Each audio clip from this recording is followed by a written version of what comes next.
Hello friends, welcome to CEC Live Lectures. Dear friends, today in this session we are going to continue in our series on Indian philosophy. Dear friends, through our previous sessions we have been discussing lot on Nyaya Philosophy. We have conducted 3 sessions till now, and this is the 4th one where we are once again going to get in-depth knowledge. Friends, for the discussion on the topic we have with us in our studios Dr. Ajay Verma. Dr. Ajay Verma is Associate Professor and he is teaching in Center for Philosophy, School of Social Sciences, JNU. So let's welcome our guest, Dr. Ajay Verma, and let's try to have deep insight into today's topic, that is Nyaya Philosophy. Friends, if you wish to ask questions from Dr. Ajay Verma on today's topic, then do call us through our toll-free number. Our number is 1-800-110-430. I repeat, our number is 1-800-110-430. All dear friends are requested to call in the last 10 minutes of the lecture. Now I would like to welcome our guest, Dr. Ajay Verma, once again. Hello sir, welcome to the lecture. Thank you, Gitika. Friends, welcome to the talk. As you would remember, we have been talking about Nyaya Philosophy in this particular series, and many of you would remember that so far we have, our main focus has been to have a look at the metaphysical presuppositions of Nyaya Philosophy. As many of you would remember that Nyaya Visheshika school, first of all, these two schools are viewed, are generally considered together because Nyaya school accepts most of the metaphysical tenets of Vaisheshika, and so far we have been trying to look at the metaphysics that is proposed by Nyaya Visheshika school. And as a part of that, we looked at different padarthas that are enumerated by Gautama in his Nyaya Sutra, which is the foundational text of this particular school of philosophy. Particular school of classical Indian philosophy, and we saw how there are different kind of arguments enumerated there, and also not only does it talk about what counts as a good argument. We also saw how Gautama also enumerates what would count as not a proper form of argumentation, and his padarthas have epistemological content, which since it begins with epistemological issues like pramana and prameya. But in today's lecture, we would be particularly focusing on the nature of self as propounded by Nyaya Visheshika school. And also what kind of soteriological view that they have. When we say soteriological view, what it means is their views regarding liberation or freedom in the metaphysical sense of the term. So their issues, their views regarding what counts as liberation. So what is the nature of liberation, what is the nature of self, and the associated nature of liberation. So now we had very briefly discussed the nature of self according to Nyaya Philosophy in our previous lecture, but we had left midway, so let me read from some of the slides. And then we'll continue our discussion regarding nature of the self. So for the Nyaya Visheshika school, Atma includes both the finite individual selves or souls as well as the infinite soul, that is God. The self, furthermore, is too subtle and cannot be perceived by any of the senses. Such judgments as I am happy, I am sad, do not provide any knowledge of the true nature of the self.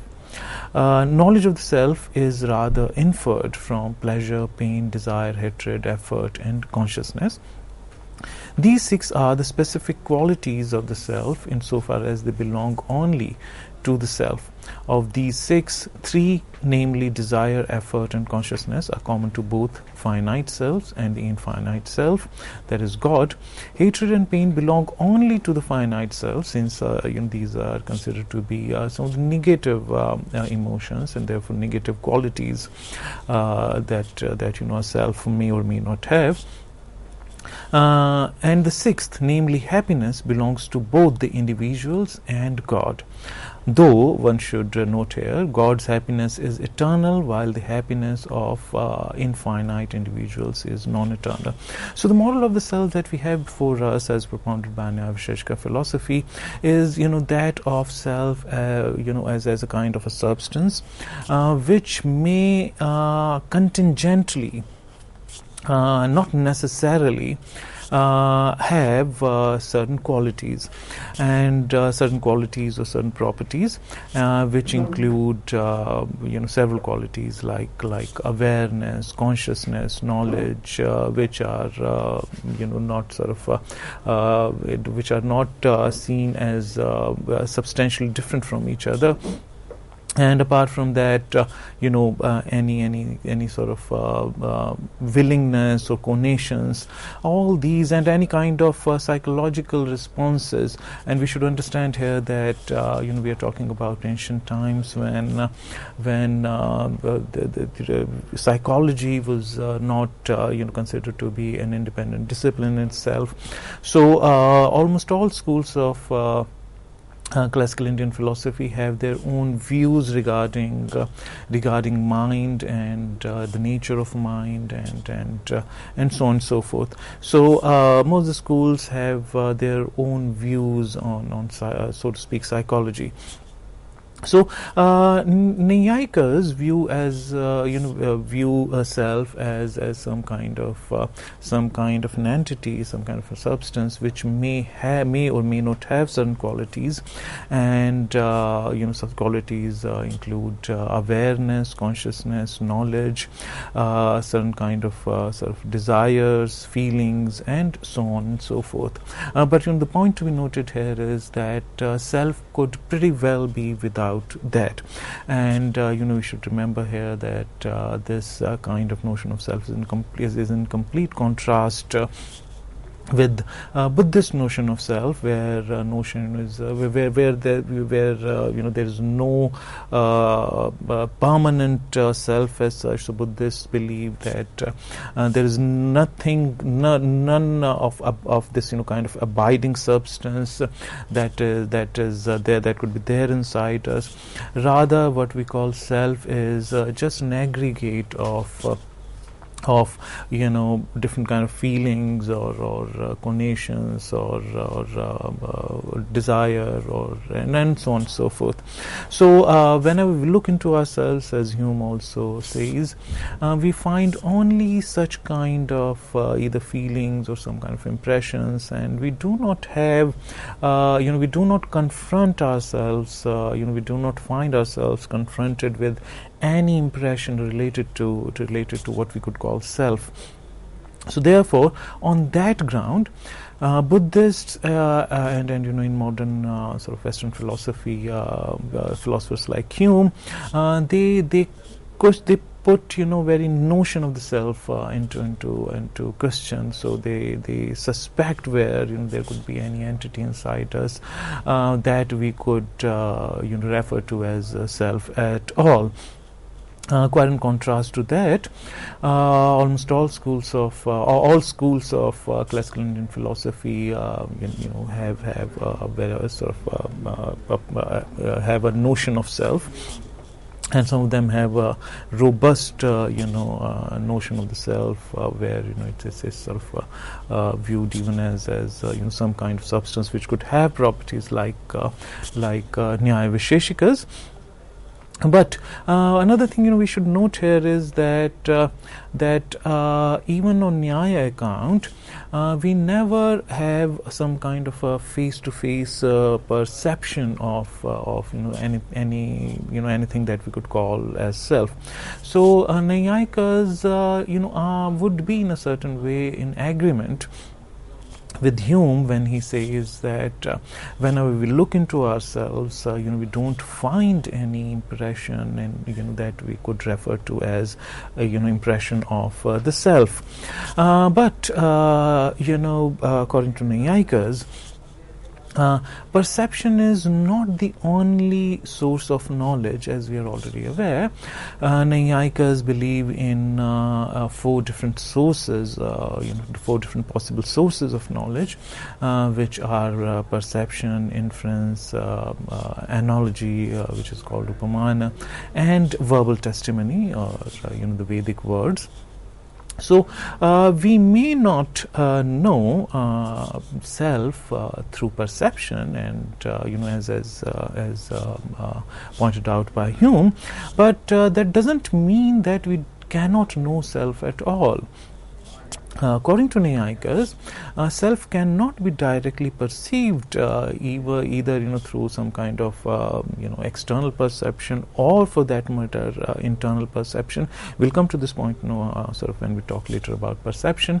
So according to them, there could be 2 kinds of perceptions, internal or external, but self doesn't lend itself to perception even when we are talking about internal perception, which occurs through manas, which is an instrument of knowledge, which carries sense data from our sense organs to the self, and in turn is considered as a 6th sense organ itself, which is responsible for the perception of certain feelings like pain and pleasure and so on.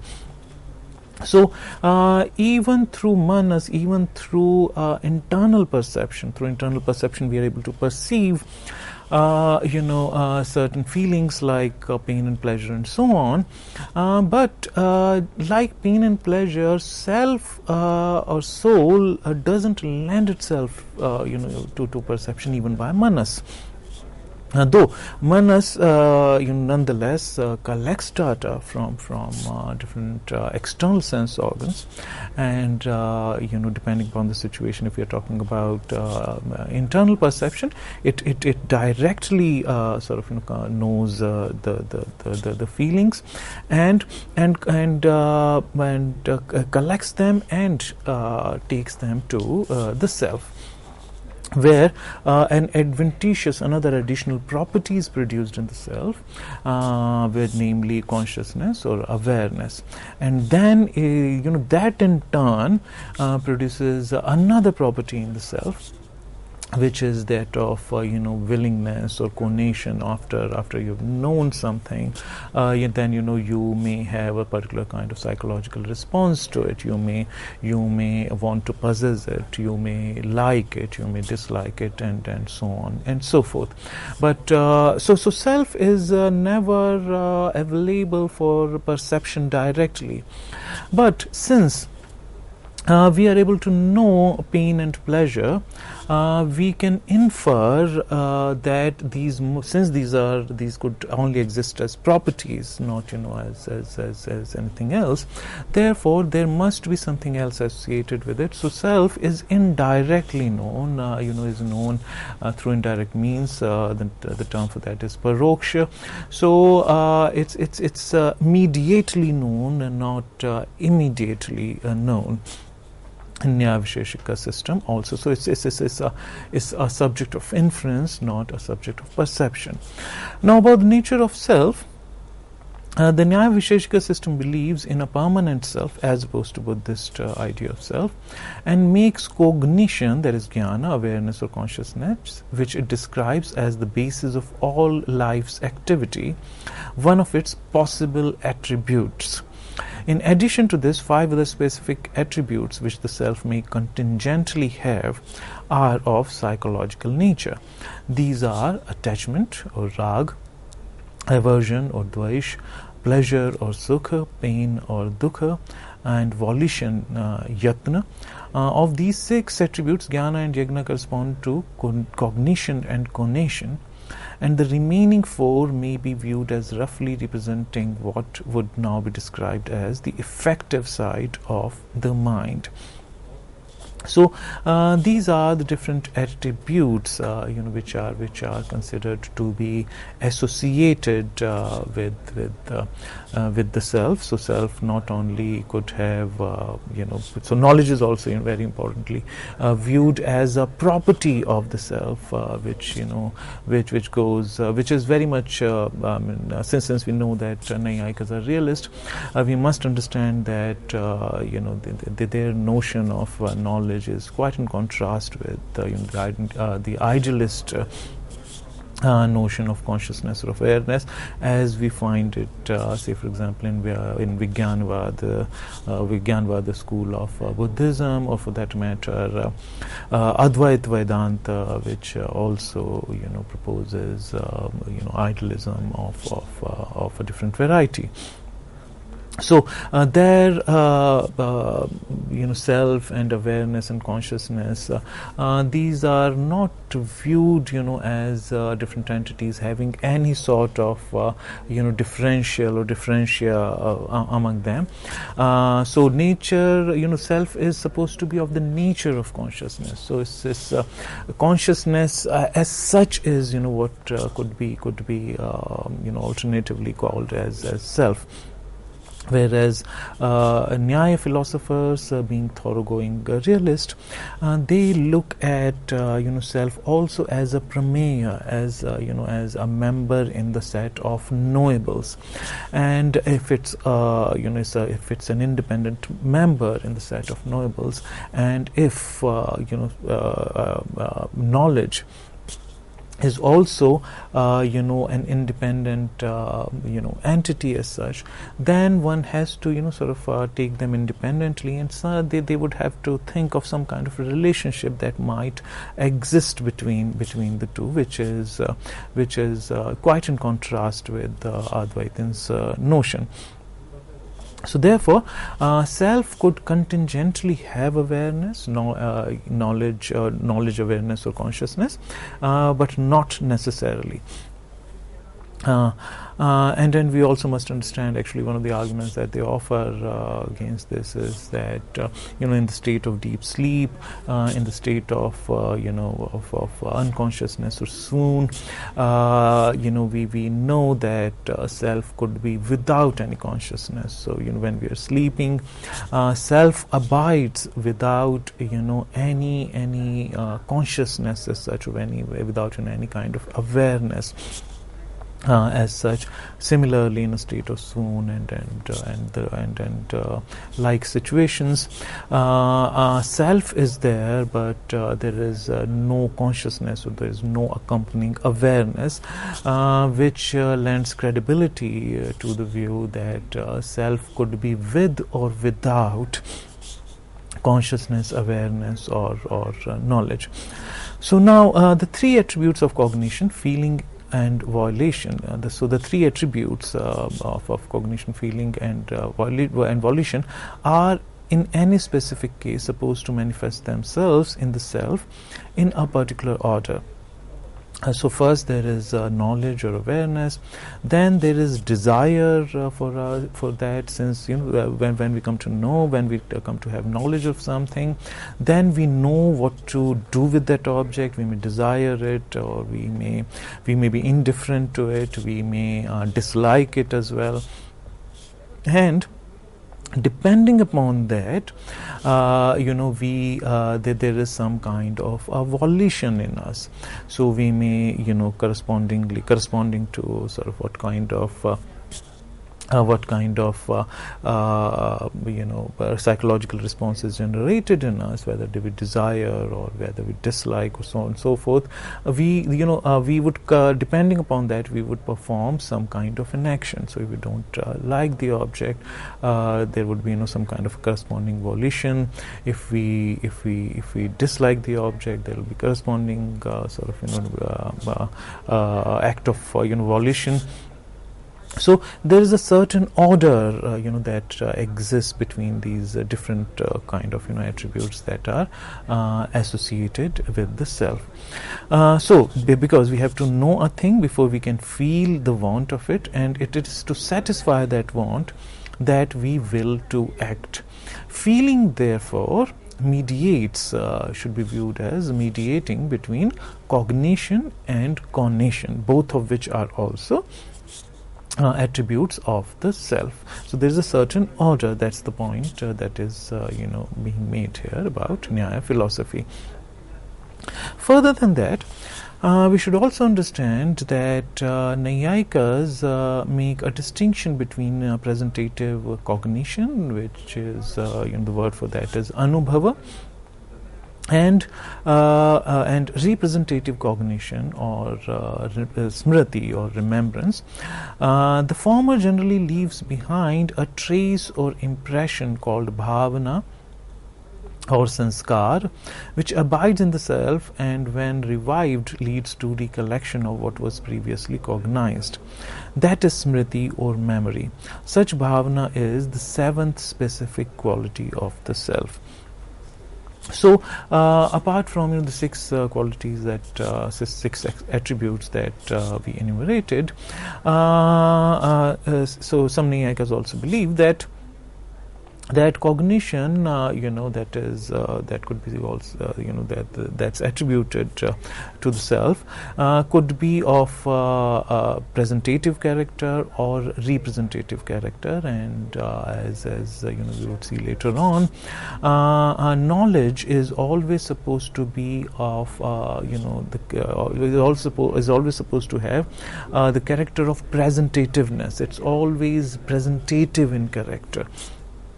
And since this is one of the hallmarks of what defines Brahma, or a case of knowledge, therefore, since being of the nature of anubhava is a necessary condition for Brahma, therefore smriti is excluded from being a case of Brahma. So smriti is not viewed as knowledge proper by Naiyayikas. So as we might have spoken about it earlier, smriti, remembering error, which is sort of mistaking something for something else, and being in a state of doubt or sanshaya, all these kind of states of mind are not included in the set of is not deemed as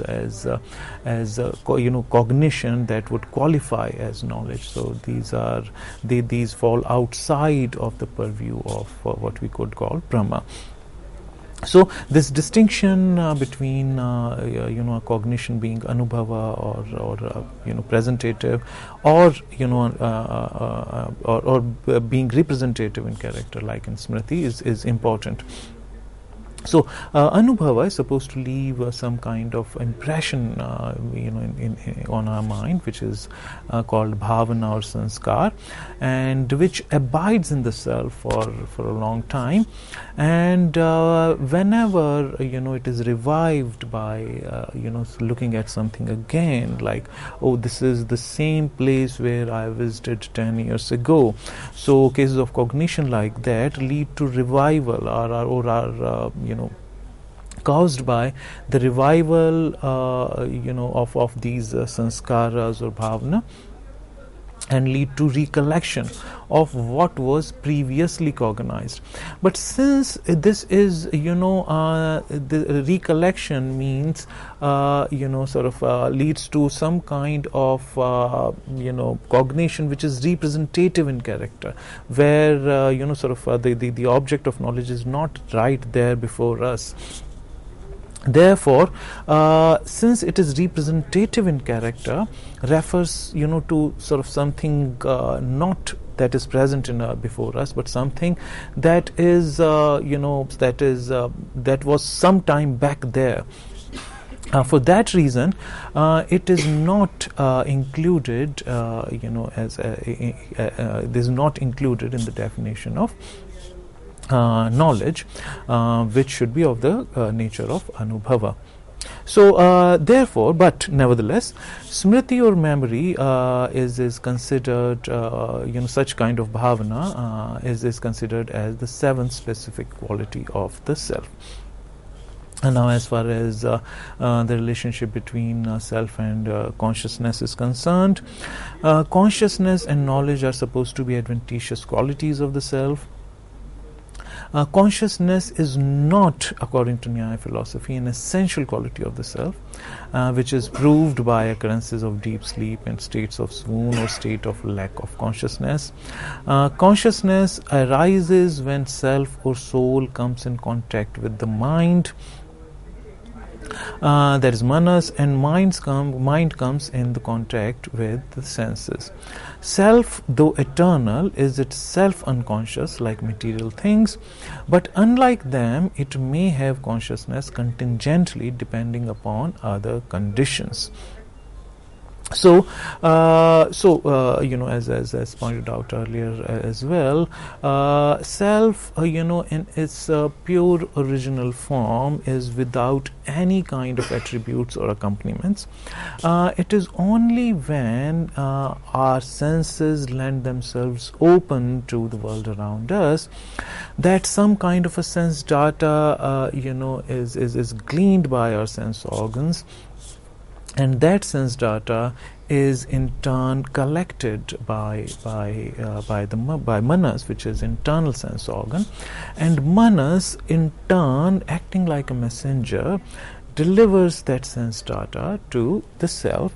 And when that happens, when manas gets in contact, gets in touch with the soul or the self, then the soul, which was otherwise in its original state without any attributes, by coming in contact with the manas, which has which has carried sense data from the different sense organs, now comes to have an additional adventitious quality, which we call as consciousness or knowledge.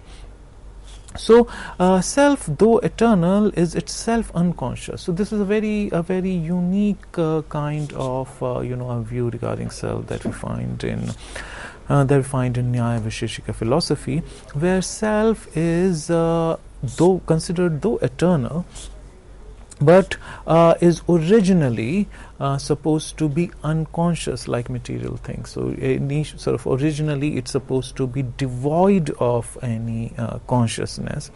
But so far as we view self like that, self looks like very similar to any material thing which is without property of which is without the property of consciousness.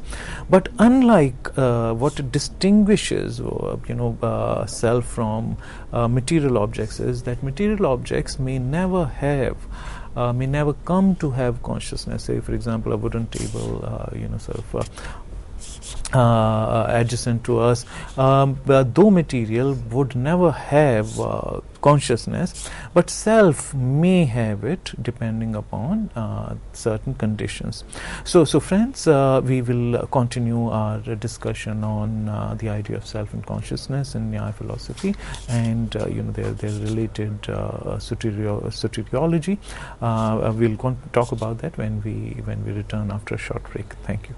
With this note, thank you, sir. Thank you so very much for giving us this session where we discussed a lot on Nyaya philosophy. Friends, there is a lot more for you. You are requested to be with us. Thank you.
Hello friends, welcome back to this session. Friends, as you know that today we are talking on Nyaya Philosophy, and for the discussion on the topic, we have with us in our studios Dr. Ajay Verma.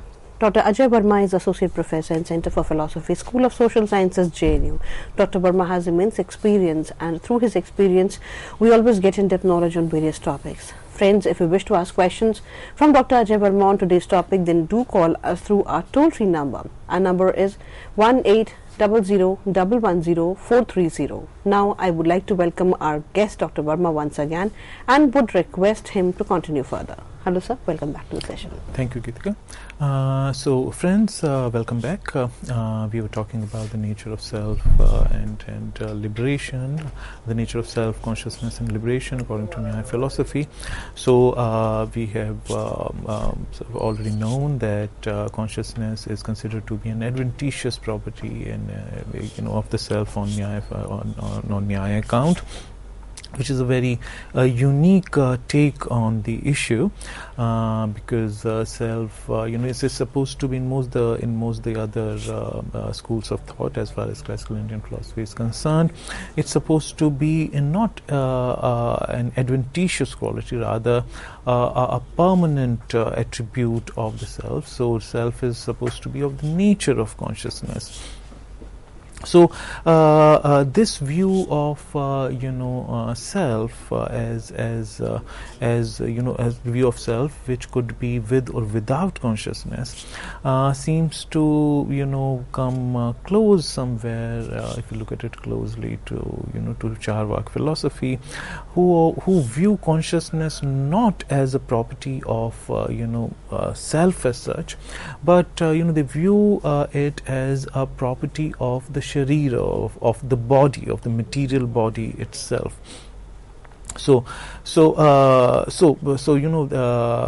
Consciousness, according to Charvakas, is something that arises out of material. So Nyayikas sort of don't subscribe to that, but they come close to sort of materialist notion, insofar as consciousness is only a contingent property that could be associated with the self.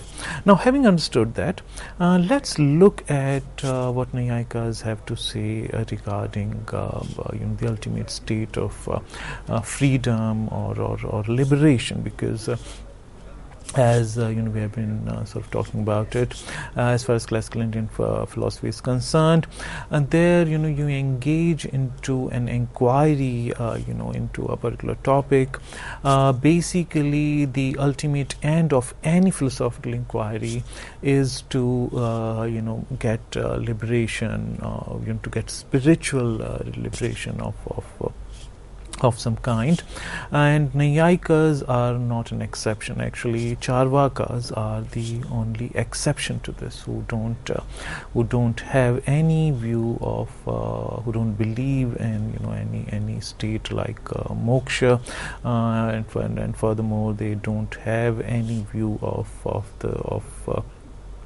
soul as such, which sort of goes through the cycle of birth and death and so on. So accepting them, all the schools of Indian philosophy aim all their philosophical inquiries towards some state of liberation, and Nyayikas do that too. Now, their idea of liberation, which they call apavarga, is that of a state of soul characterized by lack of association of soul with anything else. In this state of apavarga or liberation, soul is supposed to be as detached from the body and mind, and thereby it becomes devoid of any qualitative subjections and stays all by itself in its true nature. Once all the ties of the soul are severed, it is set aloof from all pain or pleasure, which is considered to be the state of liberation by the Nyayikas. So, on Nyaya account, soul, when it comes back to its very original state, where it does not have any awareness, any consciousness, any knowledge, and if it doesn't have any knowledge, then the sort of there wouldn't be any concomitant states of feelings like pain and pleasure. And once sort of if there is no knowledge, there is no psychological response. If there is no psychological response, there are no cognitions and no therefore associated actions. So all those accompaniments are, so to speak, since they are contingent in nature, since self may or may not be or may or may not have these characteristics. Therefore, when the soul or the self distances itself from the activity of manas, which is constantly engaged in collecting data from the external sense organs, and which delivers that sense data to the soul, which leads to soul coming to have certain attributes. So soul in the state of liberation almost is, one may think, cuts off its ties with manas, and therefore it cuts off its ties immediately to the senses as well. So it loses all connection with the sense and the manas, which is the sixth internal sense organ. So in that kind of a state, self is without any attributes and stays in its original pristine state, and that state is considered as tantamount to the state of liberation, known as apavarga in Nyaya philosophy. So now, to have a comparative view of it, we must remember that since knowledge or awareness is supposed to be aware, sort of essential nature of the self in most the other philosophical systems. Therefore, there, say for example, when we talk about Sankhya Yoga philosophy, there, the state of liberation is considered to be a state which is devoid of vrittis. So, vritti nirodha, that is the ultimate aim to achieve on Sankhya Yoga account. So, there, the idea is that consciousness comes to have vritti because of certain external influences. In Sankhya paradigm, the Purusha is supposed to be originally it stays aloof from all in its original state. It stays, aloof from the play of Prakriti, and once it sort of sets itself completely independent and aloof from the state of different states of Prakriti, it no more comes to have those vrittis which it otherwise has when it engages in the play of Prakriti and forgets its own original nature. So what counts as, in a certain way, vrittis in some of the other schools of thought is considered as property in Nyaya school. So just like liberation is tantamount to a state of consciousness without vrittis, without any modifications, the corresponding view in Nyaya philosophy is that of self without any properties. So because self is not viewed as undergoing modifications, as we have spoken about it earlier, being very thoroughgoing realists, they think of even feelings like pain and pleasure as objects of perception, not as modifications of consciousness, but as objects of perception, which are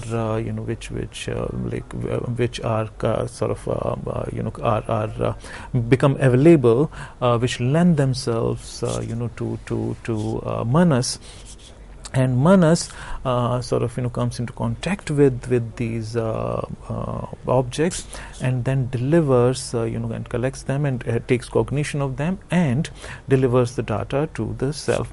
So for them, absurd as it may sound to us, because the challenge that that an idealist would throw upon such kind of view is that can we meaningfully talk about pain and pleasure? Because if they were some kind of objects that could exist independently, then it would mean there could be some kind of pain and pleasure without our knowledge of them, because this is what the realist thesis is. A realist believes that objects of knowledge exist independently of whether there is somebody who knows them or not.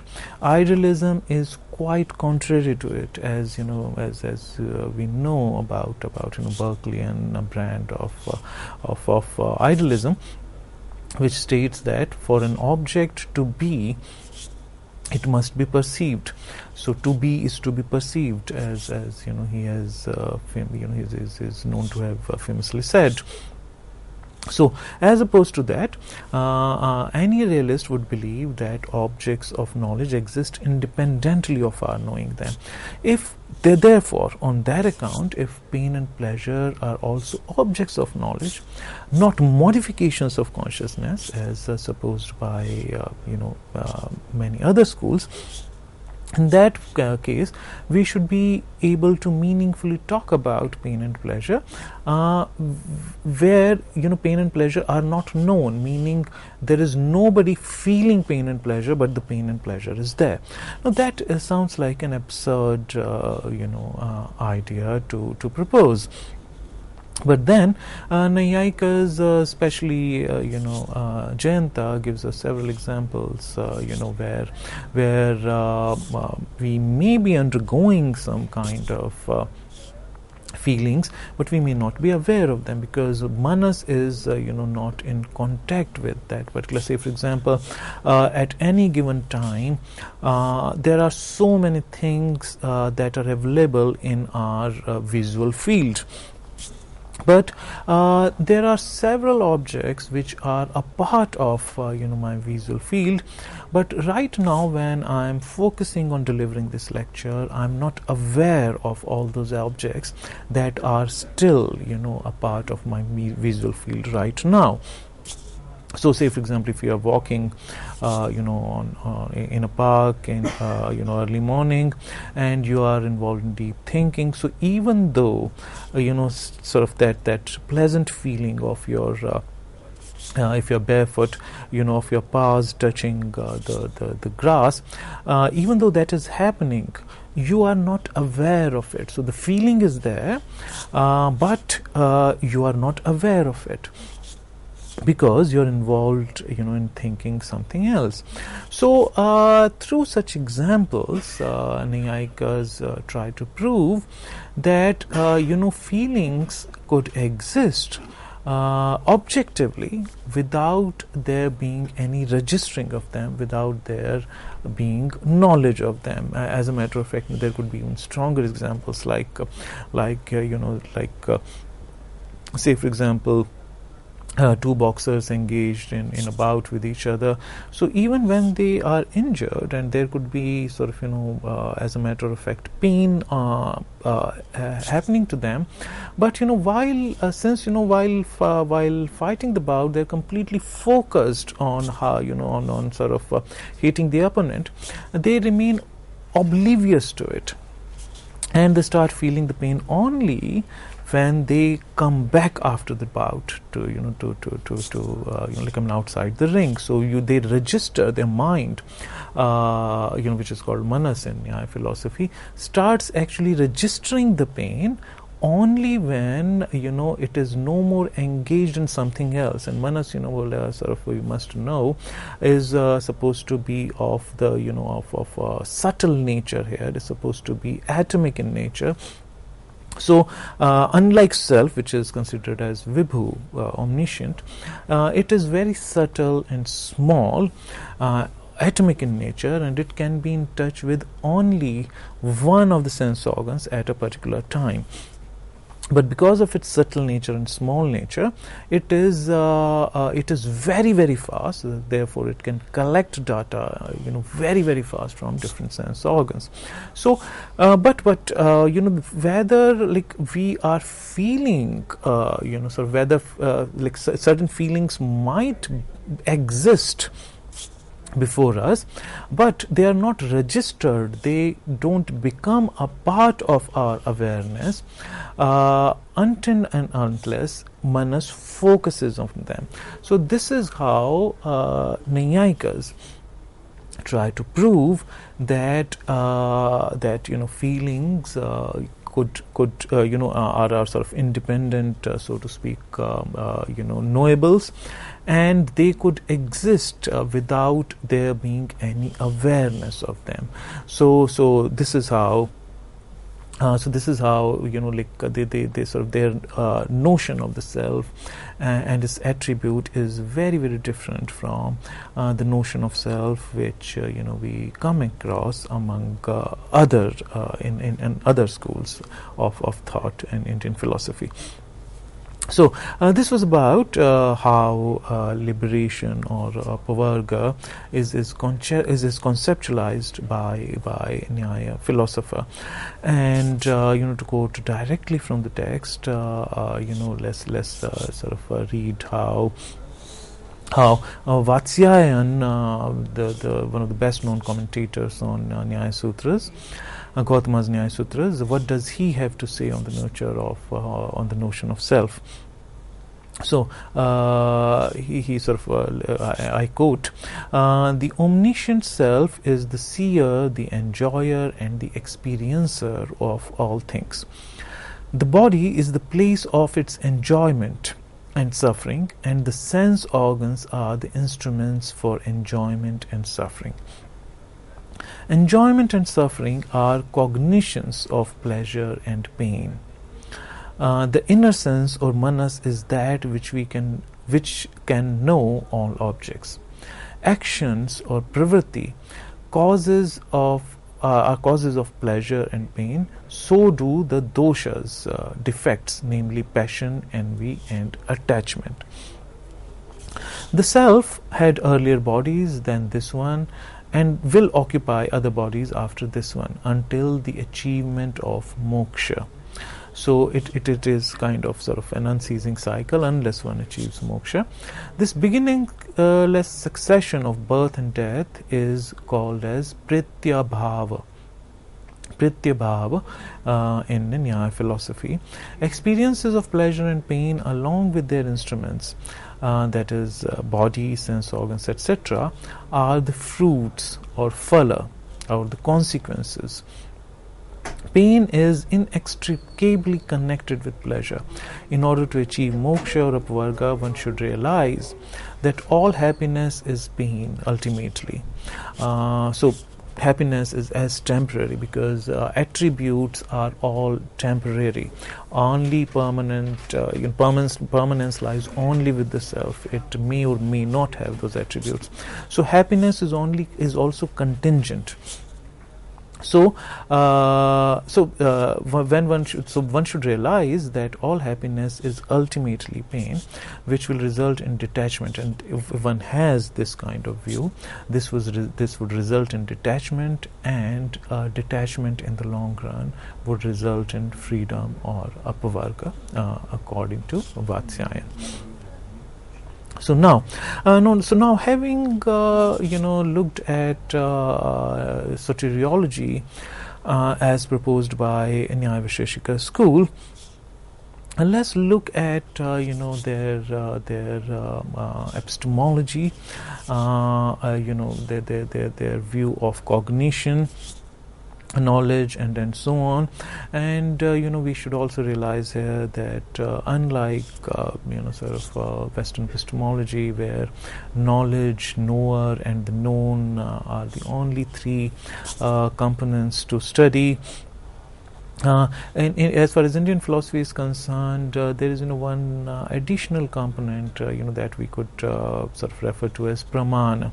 So there are certain sources of knowledge which source of knowledge also lends credibility, lends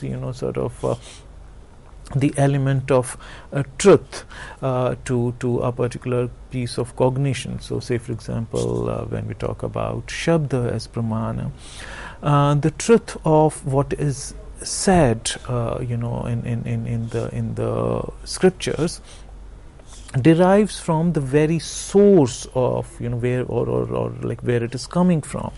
So, word spoken by an ordinary person could turn out to be true or false. Whatever is stated by an ordinary person could turn out to be true or false.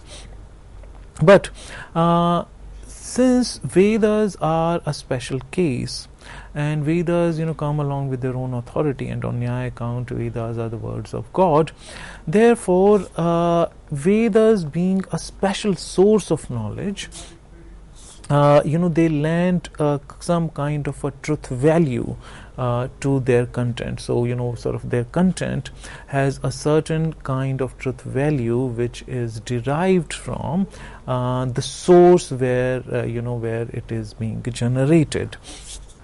So therefore, the study of pramana also becomes a very important part of epistemology, as we find as we find it in different schools of classical Indian philosophy.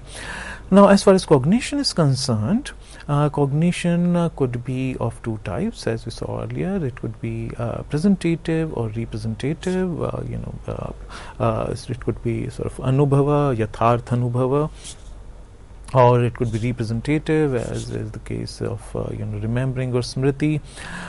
Presentative cognition, in turn, could be, because only presentative cognitions could are sort of eligible candidates for knowledge. So presentative cognition could in turn be divided into immediate, the word for that is pratyaksha, or mediate or paroksha, and sort of such cognitions are inferred cognitions. So, on the primary character of pratyaksha is based its definition as knowledge, which does not presuppose any other knowledge. So, depending upon its primary character, which is the immediacy. So, pratyaksha is the definition of pratyaksha is based on the characteristic of immediacy that is associated with pratyaksha.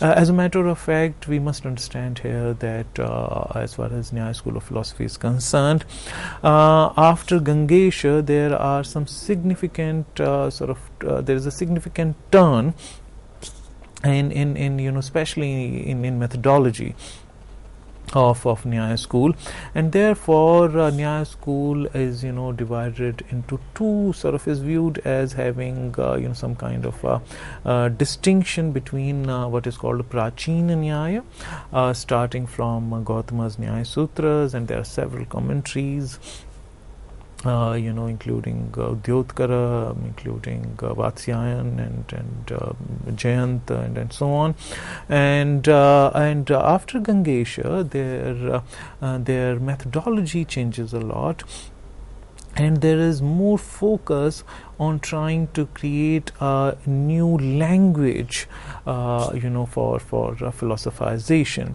The focus is also on trying to delimit the concepts.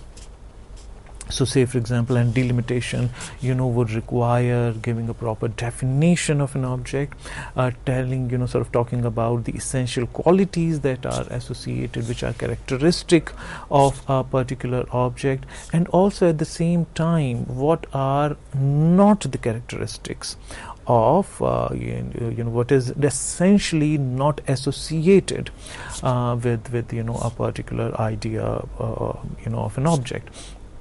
So their focus is on devising a language which would sort of bring clarity to our thought, which would be sort of less ambiguous in comparison to our sort of ordinary ways of speaking, because our ordinary ways of speaking sort of lead to many confusions and misunderstandings in turn.